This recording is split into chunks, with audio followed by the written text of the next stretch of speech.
एक लड़का जिसने बचपन में एक लड़की की ज़िंदगी बर्बाद कर दी और अब वही लड़का उससे माफ़ी मांगना चाहता है। ये कहानी है शोया इशिदा की, जो बचपन में एकदम केयरलेस और अटेंशन चाहने वाला लड़का था। उसे मज़ा आता था दूसरे को परेशान करके, लेकिन उसे नहीं पता था कि उसकी ये मस्ती किसी की ज़िंदगी बदल देंगी। एक दिन क्लास में एक नई लड़की आती है, शोको निशिमिया। वो सबको मुस्कुराकर ग्रीट करती है, लेकिन टीचर बताते हैं कि शोको सुन नहीं सकती। वो अपनी नोटबुक में लेकर सबसे बात करती है, प्लीज़ मुझे समझो, समझने की कोशिश करो।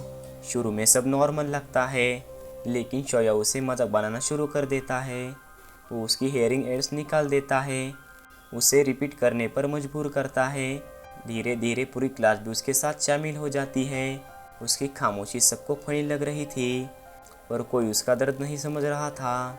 एक दिन शोको रोते हुए घर जाती है और उसकी माँ स्कूल में कंप्लेंट करती है, और तभी पूरा ब्लेम शोया पर डाल दिया जाता है।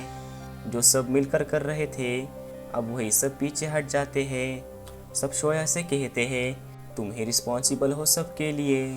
अब शोया खुद अकेला पड़ जाता है, कोई उससे बात नहीं करता, कोई उसके साथ नहीं बैठता।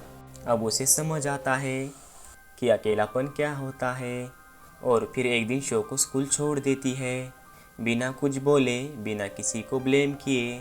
कभी कभी सबसे ज़्यादा दर्द चुप रहने वाले को ही होता है। सालों बाद शोया बड़ा हो चुका है, लेकिन अब वो बदल चुका है।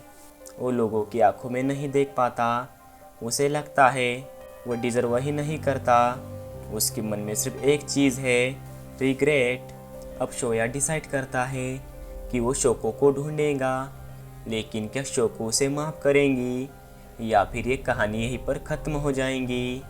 पार्ट 2 में शुरू होंगी असली इमोशनल जर्नी।